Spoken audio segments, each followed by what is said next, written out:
Red officers.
Sorry, officers.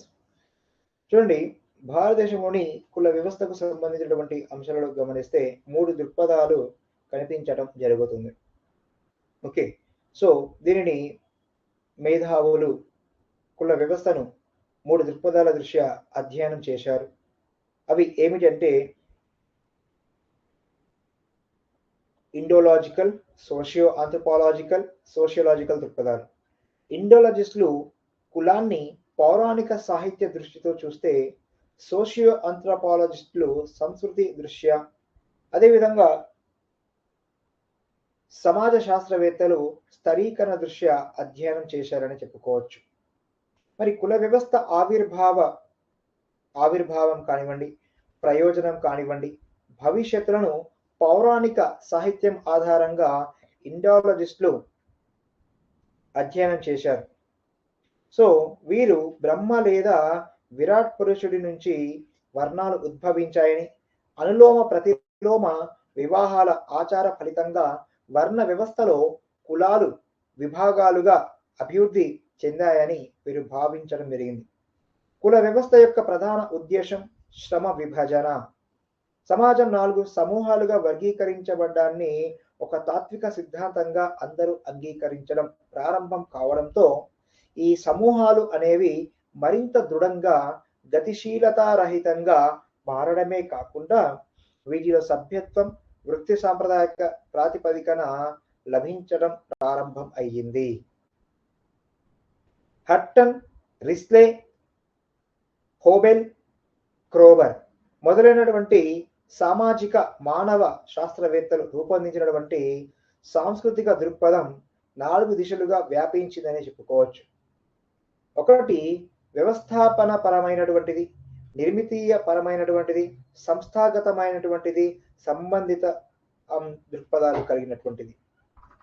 Okay, అయితే Hutton ప్రతిపాదించినటువంటి వ్యవస్థాపన పరమైనటువంటి నిర్మితీయ దృక్పథాల ప్రకారం కనుక గమనిస్తే, కులం భారతదేశానికే పరిమితమైనటువంటి విశిష్ట సంస్థ అన్నారు. అయితే క్రోబర్, రిస్లే లాంటి పరిశోధకులు ఏమన్నారు అంటే, సంస్థాగతమైన ఉపగమం ప్రకారంగా గనక గమనిస్తే కుల వ్యవస్థ అనేది భారతదేశానికే పరిమితం కాదు. ప్రాచీన కాలంలోని ఈజిప్టు, మధ్యయుగాల్లోని యూరప్, ప్రస్తుత దక్షిణ యునైటెడ్ స్టేట్స్ లో కూడా కనిపిస్తుంది. అయితే సంబంధిత ఉపగమం ప్రకారం గనక గమనిస్తే సైన్యం, వ్యాపార నిర్వహణ, ఫ్యాక్టరీ లాంటి వాటిలో కూడా కులాన్ని పోలినటువంటి స్థితులు ఉంటాయని చెప్పుకోవచ్చు. అయితే కుల వ్యవస్థ ఉందా లేదా అనే అంశం సమూహాలలో గతిశీలత ఉందా లేదా అనే అంశం ఆధారంగా నిర్ణయించబడుతుంది. గతిశీలత మామూలుగా ఉండేటే కుల వ్యవస్థ లేదని, గతిశీలత లేకుంటే కుల వ్యవస్థ ఉందని భావం. మరి కుల వ్యవస్థను సమాజంలోని సామాజిక స్థరీకరణ రూపంగా, సామాజిక అసమానత దృగ్విషయంగా సమాజ శాస్త్ర దృక్పథం వివరిస్తుందని చెప్పుకోవచ్చు. ఓకే, సో ఆ రకంగా ఇవన్నీ గమనిస్తే ఈ కుల వ్యవస్థ ఆవిర్భావం కానివ్వండి, రూపాలు కానివ్వండి, అర్థం చేసుకోవాలంటే ముందుగా కులం యొక్క భావన గురించి కూడా అర్థం చేసుకోవాలి. Okay, right. సో మరి కులం యొక్క లక్షణాలు.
సో కులం సమాజాన్ని, సో కులం యొక్క లక్షణ గనుక గమనిస్తే కుల వ్యవస్థ చాలా సంక్లిష్టమైనది అని చెప్పుకోవచ్చు. జిఎస్ ఘర్యే అనేటటువంటి సామాజిక శాస్త్రవేత్త మాటల్లో గనక గమనిస్తే కులాన్ని నిర్వచించడానికి చేసే ప్రయత్నాలన్నీ కూడా ఇక్కడ కుల దృగ్విషయం యొక్క సంశ్లిష్టత వల్ల విగిపోతాయని చెప్పారు. అయితే ఈ జిఎస్ ఘరియే కులానికి 6 ప్రధాన లక్షణాలు ఉంటాయని చెప్పడం జరిగింది. కులం సమాజాన్ని చిన్న చిన్న విభాగాలుగా విభజిస్తుంది. కులం సమాజంలోని క్రమానుగత శ్రేణి విభజన, సామాజిక సంబంధాలు, ఆహార విషయంలో కట్టుబాట్లు ఉంటాయి. వివిధ కులాల వారికి ప్రత్యేక అధికారాలు, అనర్హతలు ఉంటాయి. వృత్తి ఎంపిక విషయంలో కట్టుబాట్లు ఉంటాయి. వైవాహిక విషయాలలో కట్టుబాట్లు ఉంటాయి అని చెప్పడం జరిగింది. ఓకే, సో ఇక్కడి వరకు కొద్దిగా నోట్స్ తీసేసుకొని తెలంగాణ ఉద్యమ చరిత్ర క్లాస్ స్టార్ట్ చేసేద్దాం.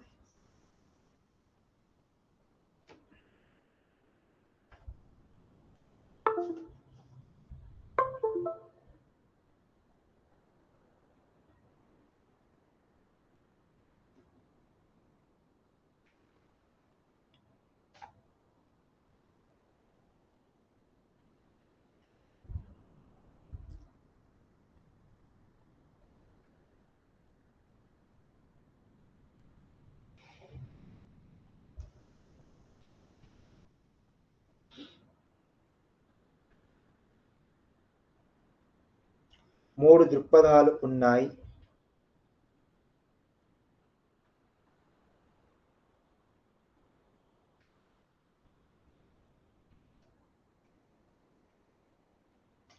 ఓకే, మేధావులు భారతదేశంలోని కుల వ్యవస్థను మూడు దృక్పథాల దృష్ట్యా అధ్యయనం చేశారు. ఓకేనా? ఒకటి ఇండోలాజికల్,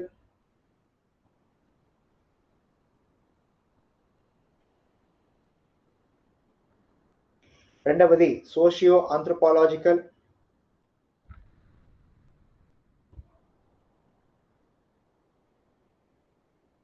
ఆంథ్రోపాలజికల్,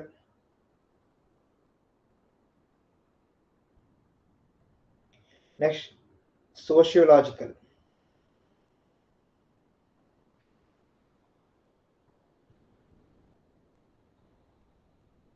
ఓకే, ఇండోలాజిస్టులు లేదా ఇండోలాజిస్టు కులాన్ని పౌరాణిక సాహిత్య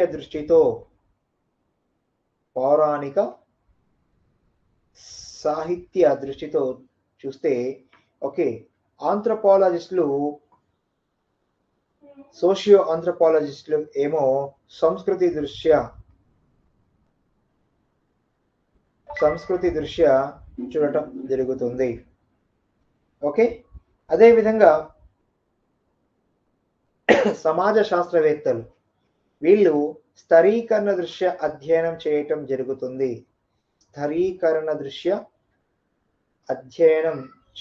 జరుగుతుంది. ఇది ముఖ్యంగా గమనించాల్సినటువంటి విషయాలు అన్నమాట. రైట్.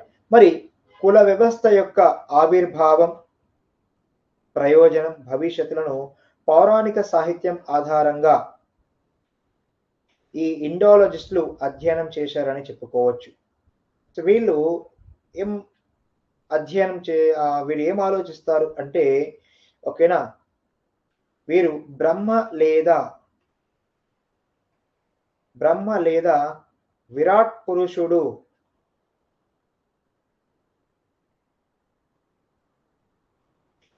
పురుషుడు నుంచి వర్ణాలు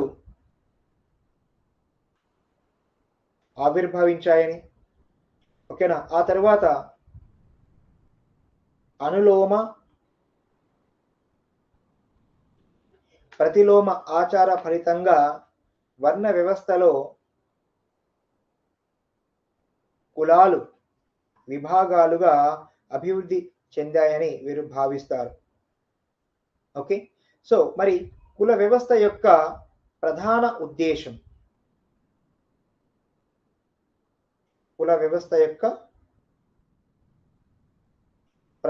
ఉద్దేశం శ్రమ విభజన.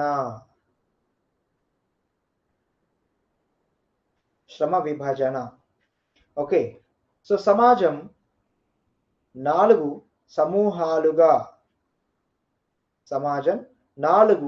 సమూహాలుగా వర్గీకరింపబడ్డాన్ని ఒక తాత్విక సిద్ధాంతంగా అందరూ అంగీకరించడం ప్రారంభం కావడం వల్ల ఈ సమూహాలు మరింత దృఢంగా గతిశీలత రహితంగా ఈ నాలుగు సమూహాలు మరింత దృఢంగా గతిశీలత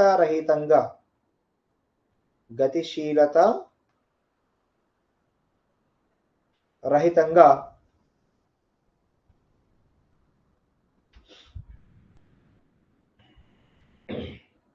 మారడమే కాకుండా వీటిలో సభ్యత్వం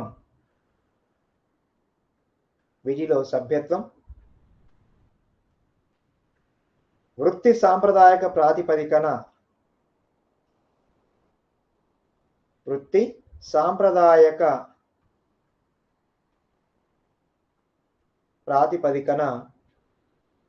లభించడం జరిగింది.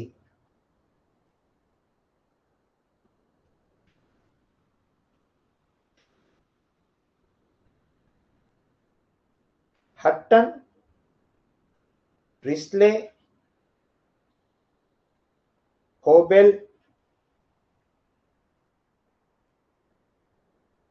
క్రోబర్.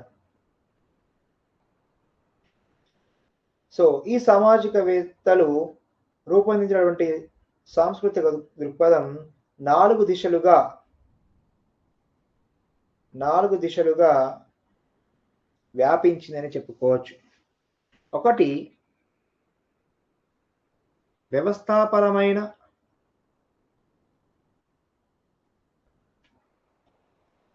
రెండవది నిర్మితీయపరమైన,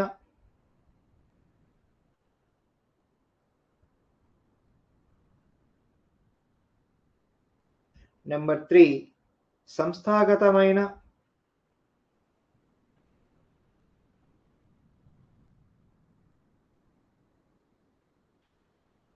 నెంబర్ 4 సంబంధిత,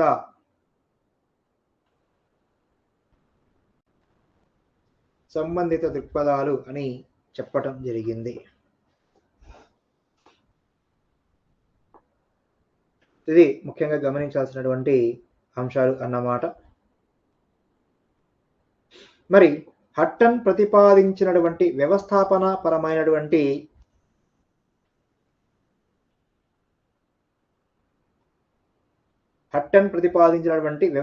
పరమైనటువంటి నిర్మితీయ దృక్పథాల ప్రకారం అయితే కులం భారతదేశానికి మాత్రమే పరిమితమైనటువంటి ఒక విశిష్ట సంస్థ అని చెప్పటం జరిగింది. పరిమితమైనటువంటి ఒక విశిష్ట సంస్థగా చెప్పటం జరిగింది. అయితే క్రోబర్,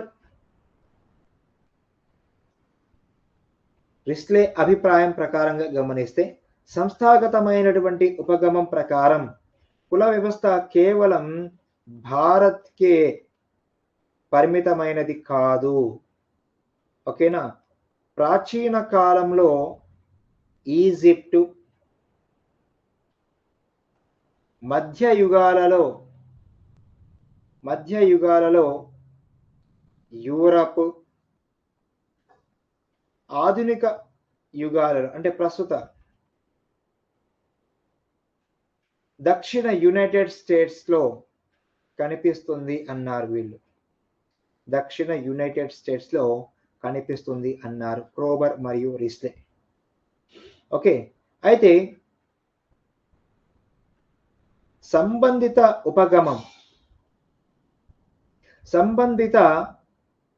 ఉపగమం ప్రకారంగా గమనిస్తే సైన్యం, వ్యాపారం, ఫ్యాక్టరీ లాంటి వాటిలో కూడా కులాన్ని పోలినటువంటి స్థితులు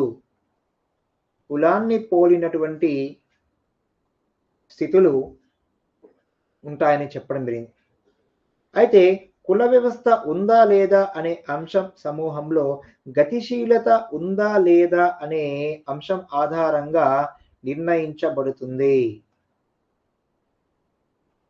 కుల వ్యవస్థ ఉందా లేదా అనేటటువంటి అంశం సమూహాలలో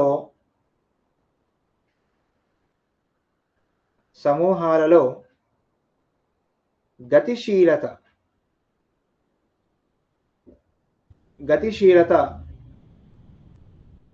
ఉందా లేదా అనే అంశం ఆధారంగా నిర్ణయించబడుతుందని చెప్పడం జరిగింది. అయితే గతిశీలత మామూలుగా ఉండే కుల వ్యవస్థ లేదని, గతిశీలత లేకుంటే కుల వ్యవస్థ ఉందని భావం. ఓకే, గతిశీలత మామూలుగా ఉంటేనేమో కుల వ్యవస్థ లేదు, గతిశీలత లేకుంటే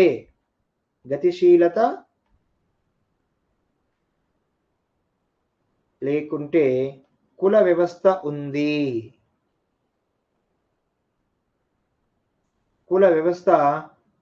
అని చెప్పుకోవచ్చు. ఓకే, ఇక్కడ కుల వ్యవస్థను సమాజంలోని సామాజిక స్థరీకరణ రూపంగా, సామాజిక అసమానత దృగ్విషయంగా సమాజ శాస్త్రం ఇక్కడ వివరిస్తోంది అని చెప్పుకోవచ్చు. ఓకే, సో మరి ఇక్కడ ముందుగా గమనిస్తే కులం యొక్క భావన గురించి కూడా తెలుసుకోవాలి. సో ముందుగా కులం యొక్క లక్షణాలు. Okay, so G S Ghurye. Okay, G S Ghurye మాటల్లో చెప్పాలి అంటే కులాన్ని నిర్వచించడానికి చేసే ప్రయత్నాలన్నీ కుల దృగ్విషయం యొక్క సంశ్లిష్టత వల్ల బిగిపోతాయి. కులాన్ని నిర్వచించడానికి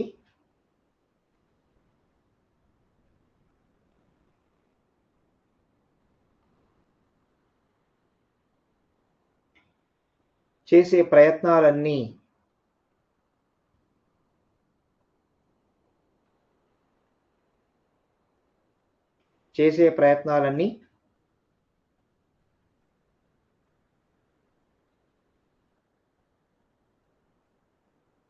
కుల దృగ్విషయం యొక్క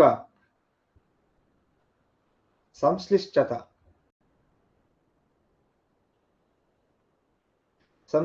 వల్ల వీగిపోతాయి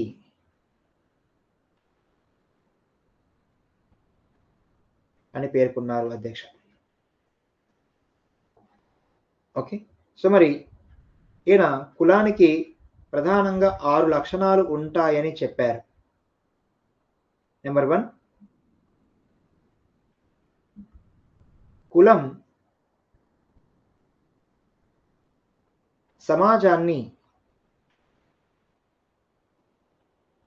చిన్న చిన్న విభాగాలుగా విభజిస్తుంది.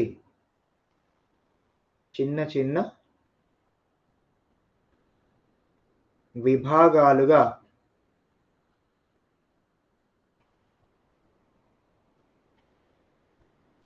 విభజిస్తుంది. నెంబర్ 2, కులం సమాజంలోని క్రమానుగత శ్రేణి విభజన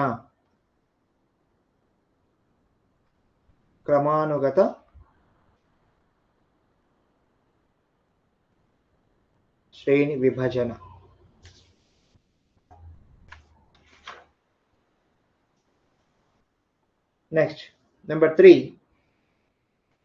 సామాజిక సంబంధాలు ఆహార విషయంలో కట్టుబాట్లు.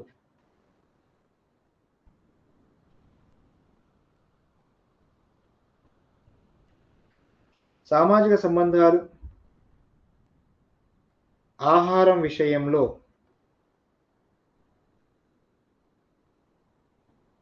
కట్టుబాట్లు.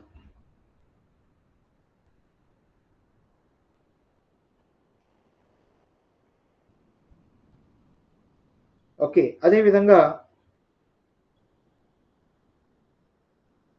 వివిధ కులాల వారికి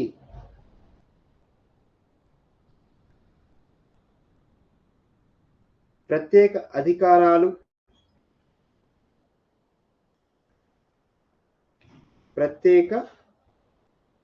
అధికారాలు అనర్హతలు. నెక్స్ట్ నెంబర్ 5, వృత్తి ఎంపిక విషయంలో కట్టుబాట్లు.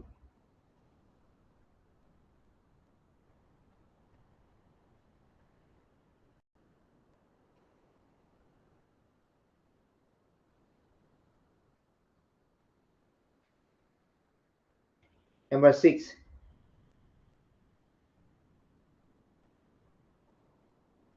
వైవాహిక విషయాలలో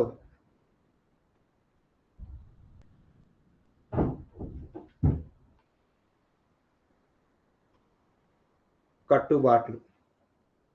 ఓకే, సో ఇవి ముఖ్యంగా చెప్పుకోవాలి. సో వీటి గురించి రేపు డీటెయిల్గా క్లియర్గా చెప్పేసుకొని ఆ తర్వాత కులం యొక్క నిర్మితీయ సాంస్కృతిక భావనలు, వర్ణం మరియు కులం, ఓకే, కులం, తెగ, కులం, వర్గం, ఓకే, సో మారుతున్నటువంటి ధోరణులు ఇవన్నీ కూడా రేపటి క్లాస్లో డిస్కస్ చేద్దాం. ప్రస్తుతానికి సెలవు. ఓకే, వెంటనే తెలంగాణ ఉద్యమ చరిత్ర క్లాస్ స్టార్ట్ అవుతుంది.